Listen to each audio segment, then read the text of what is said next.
السلام عليكم ورحمة الله وبركاته. ازيكم عاملين ايه؟ يا رب تكونوا جميعا بألف خير. النهاردة فيديو جديد وروتين جديد.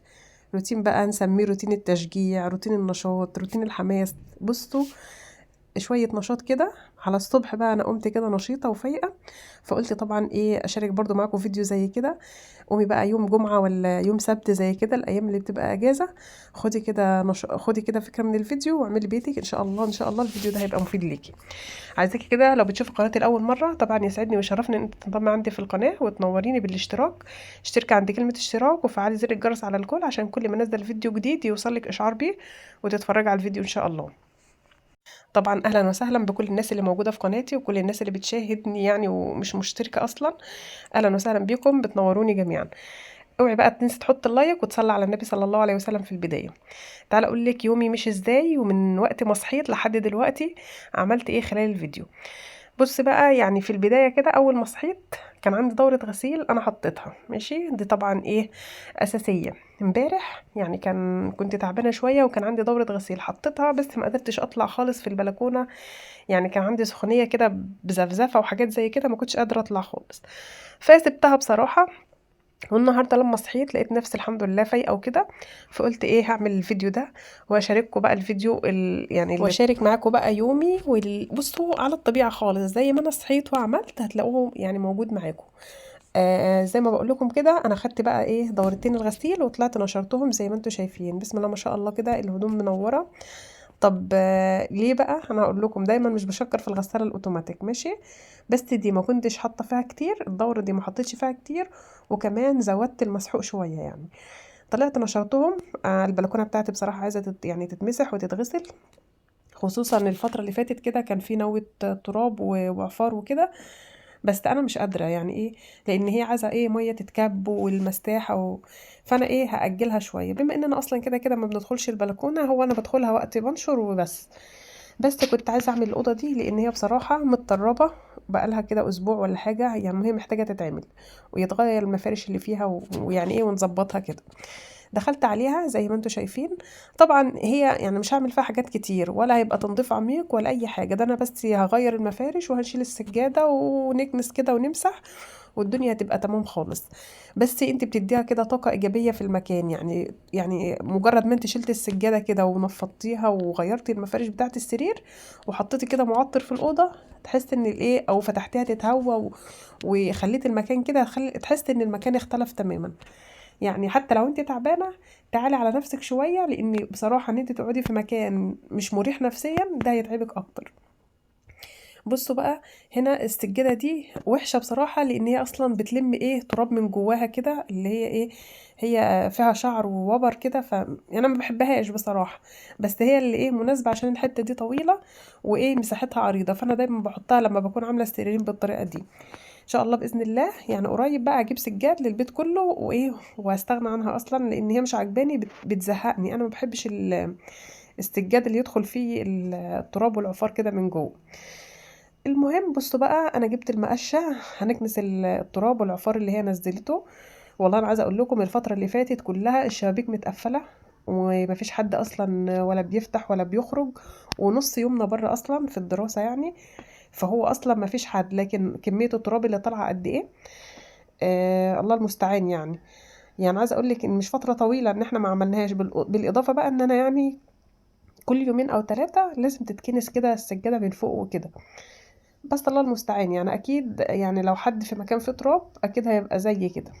المهم جبت الشرشوبة، مش هكب مية ولا هعمل اي حاجة من الحاجات دي، انا بالشرشوبة كده همسح المكان، يعني لو في تراب عفار انا المقشة ما جابتهوش، الشرشوبة هتاخده، وبعد كده هنفرد السجادة وخلاص. بس عايزه اقولك برضو ان هي بتنظف، يعني انت لو كنت ماسحه المكان كويس والسيراميك بتاعك نظيف، يعني ما فيش حد اصلا دخل فيها ولا عمل فيها اي حاجه، فالدنيا هتبقى تمام يعني. لحد بقى ما نعمل تنظيف عميق كده في الاوضه باذن الله. هنعمل بقى السجاده هنفردها وندخل بقى على السرير نجيب مفارش نظيفه ونحطها عليه.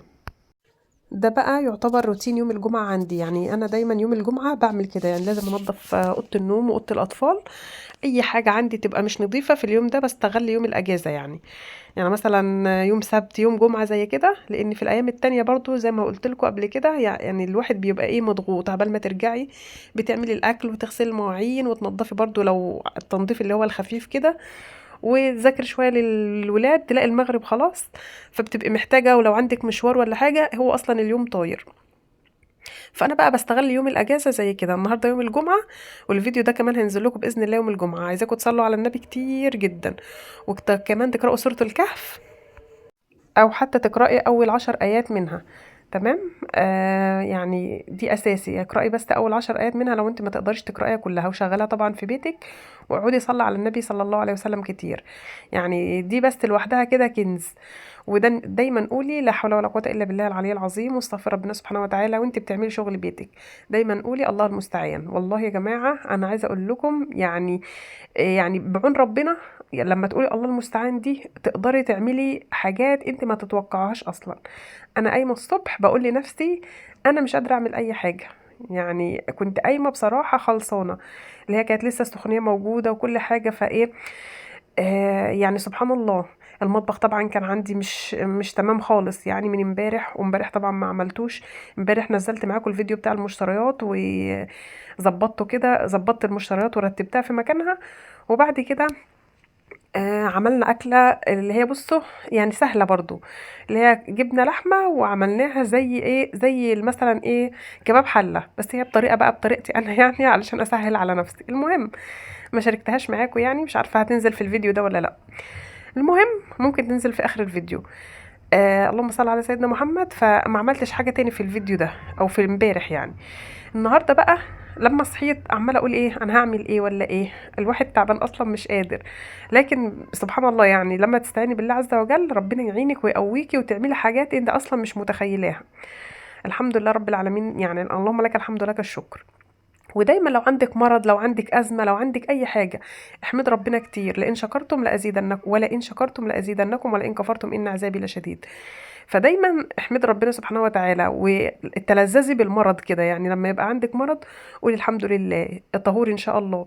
دايما انت لما تقولي لنفسك كده ربنا سبحانه وتعالى هيعينك وهيشفيكي وهيخفف عنك.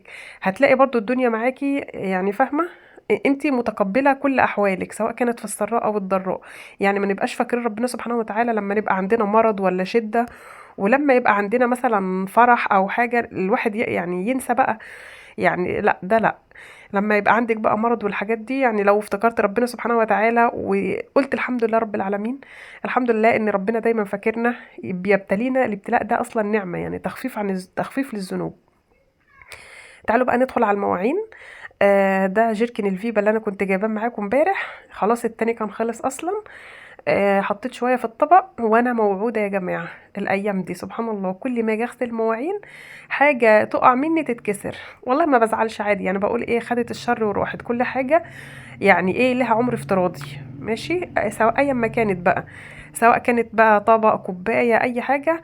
في ناس بتزعل جدا يعني لو حاجه اتكسرت لها او كده، ما تزعليش، يعني هو الحاجه ليها عمر زي ما الانسان ليه عمر بالظبط. فالحمد لله رب العالمين. وانا دايما يعني بتفائل بيها، بقول خدت الشر وراحت، يعني كان في الشر وهي خدته، مع السلامه. وساعات بيبقى العكس، يعني بتشائم بصراحه، لان مره كان حصل لي حاجه ان كوبايه اتكسرت وكده. يعني كان معايا مج وكنت في الشغل يعني، فوقع مني اتكسر على فجأة كده. فعلى طول كان بعدها موت امي، فدايما افتكر الموقف ده. سبحان الله، يعني هو مش انا عارفه ان انا ربط للاحداث غريب، بس هو يعني دايما يجي في بالي. الله المستعان. المهم لو وصلت معايا للوقت ده، احنا جبنا سيرتها يعني بالصدفة والله. ربنا يرحمها ويغفر لها ويسكنها فسيح جناته رب العالمين، وادعي كمان لأموات المسلمين أجمعين. وكمان ادعي لأهل غزة وفلسطين ربنا يرحم شهدائهم ويثبت أقدامهم وينصرهم نصرا عزيزا عاجلا غير آجل اللهم آمين. تعالي بقى ادخلي على فقرة الرغاوي دي. الفقرة دي محببة لستات البيوت. يعني انت كده لما تدخلي وتلاقي الحوض بتاعك فاضي ومفيهوش مواعين، دي كده في حد ذاته إنجاز يعني. انت قاعدة مش وراكي حاجة. والله عايزه اقول لكم المواعين دي بتولد. يعني احنا ما عملناش اكل وما عملناش اي حاجه، يعني تستاهل ان يبقى في مواعين قد كده. غير كده سيبوكم من كل اللي موجود في الحوض ده، ده في تحت الحوض تاني. انا ما غسلتهمش كلهم يعني، بس التانيين بقى كان ايه حاجات الومنيوم، الصينيه اللي كانت فيها المكرونه البشاميل والحاجات دي. فدي عايز ايه، عايز سلك البلدي اللي احنا يعني بنغسل بيه، فطبعا هو مش موجود عندي، فانا ما رضيتش اغسلها بالاسبونشه بصراحه، لان هي مش هتنضفها. فايه استنيت بقى، حطيتهم في الحوض يعني ايه انقعهم شويه، عبال ما اجيب يعني سلك المواعين ده. على فكرة الاسبونجات كده في الغسيل مريحة جدا، يعني انا بحب ان انا اغسل بها ازاز، اركوبال، اي حاجة من الحاجات دي بتبقى ايه سهلة. انما سلك المواعين هو بقى اللي بينضف الالومنيوم، الستانلس كده يعني. المهم لو وصلت معايا لفقرة بصوا الطبق ده كان هيقع برضو من ايدي دلوقتي، بس واحد تاني اللي وقع. الحمد لله. لو وصلت معايا للوقت ده صلي على النبي، اوعي تنسى تحط اللايك وتشجعين كده. صلي على النبي وحافظي على اذكارك، اذكار الصباح واذكار المساء، بتحمي كتير جدا والله العظيم. وقولي قل هو الله احد 3 مرات زي ما قلت لك، لان هي بتعادل ثلث القران كل واحده فيهم يعني، فبمعدل ان انت بتختمي القران مره كل يوم. ربنا يعينكم طبعا ويقويكم. لو تقدري يعني لو مش قصه لو تقدري، لا يعني انت خلي لك وقت معين تقراي فيه ورد يعني ولو صفحه واحده، عشان تخرجي من يومك باكبر استفاده. تمام. وعايزاكي بقى تقولي ايه دايما وانت ماشيه وانت بتعملي اي حاجه، تصلي على النبي كده وتذكري ربنا سبحانه وتعالى. هنا بقى المواعين كنت قربت اخلصهم، بعد ما خلصتهم غسلت البوتاجاز، وطبعا الرخام كان عندي مش نظيف، انا مسحته كده بس مع نفسي، والمعالق دي غسلتها برضو مع نفسي. كل الحاجات دي يعني ايه انتهيت منها بقى يعني ايه عشان ما اطولش الفيديو عليكم. البوتاجاز بتاعي بصراحه كان مش حلو خالص، لان انا امبارح لما جيت اعمل الاكل زي ما بقول لكم كده، كان مكبوب عليه قهوه وكان مكبوب عليه حاجات كتير، بس ما قدرتش اغسله، يعني عملت الاكل عليه وهو بنفس الطريقه دي. فالمهم دلوقتي بعد ما بغسل المواعين دي وبعد ما اشطفهم، هقوم عاملاه ايه بقى، هقوم غسلاه غسله حلوه كده، مع اني والله غسلاه قريب يعني. وزي ما بقول لكم يعني المفروض ان هو ما اتطبخش عليه، فالمفروض يفضل نظيف. بس يلا تمام، هي دايما القهوه يعني اللي بتتكب عليه. يعني عايزه اقول لكم والله القهوه مكبوب عليه من اوله لاخره دلوقتي وانا كنت بغسله. بس هنقول ايه، يلا الحمد لله. تمام تمام. المهم خلصنا كده المواعين هنشطفهم، وزي ما قلت لكم انا سبت شويه دلوقتي في الحوض، عايزه اقوم بقى ايه لو ربنا اداني الصحه كده، عايزه اقوم افرز التوم اللي انا قلت لكم عليه وشفتوه في الفيديو اللي فات، لان طبعا يعني مش عارفه هقدر اعمله مش هقدر، يعني الله المستعان بقى، يعني مش هحاول يعني هحاول ما تعبش نفسي. علشان طبعا انا برضو دلوقتي جبت اخري يعني بصراحه، عبال ما عملت شويه المجهود دول تعب. فالله المستعان. يعني كده يعتبر الفيديو في النهاية، انا بغسل الحوض دلوقتي، بس لسه هغسل البوتاجاز، مش هيجي معاكم اصلا. وبصوا الطبق دلوقتي اتكسر اهو. يلا الحمد لله. كنت بصوا دي اللي انا بقول لكم عليها، عملتها بطريقة حلوة جدا وسهلة. هي اللحمة زي ما انتم شايفين كده، انا حطيتها في الحلة وحطيت عليها مية سخنة تمام، وحطيت عليها قرن فلفل، وحطيت بصلتين صغيرين ماشي، وحطيت عليها بقى الميه دي علشان ما افضلش رايحه وجايه عليها، انا كنت ايه تعبانه زي ما بقول لكم ومش عايزه اروح ولا اجي. حطيت عليها بقى نص كوبايه ميه او كوبايه ميه كامله، بس ايه كانت بتغلي يعني، علشان ايه ما ينفعش تحط على اللحمه ميه بارده. وسبتها بقى مع نفسها، اخدت على نار هاديه، اخدت فتره طويله يعني ما شاء الله. وخلاص. هو ده كان الغدا، كان سهل وبسيط يعني، انا ما حبيتش اتعب نفسي، وبعدين عملت معاه طماطم وخيار، يومي خلص يعني. لو عجبك يومي كده واتشجعت منه بكل التفاصيل اللي فيه، اتمنى كده تحط اللايك، وما تنسينيش بقى كده بدعوة حلوة في الكومنتات من تحت. تمام. لحد ما اشوفك في فيديو تاني، هتوحشيني. السلام عليكم.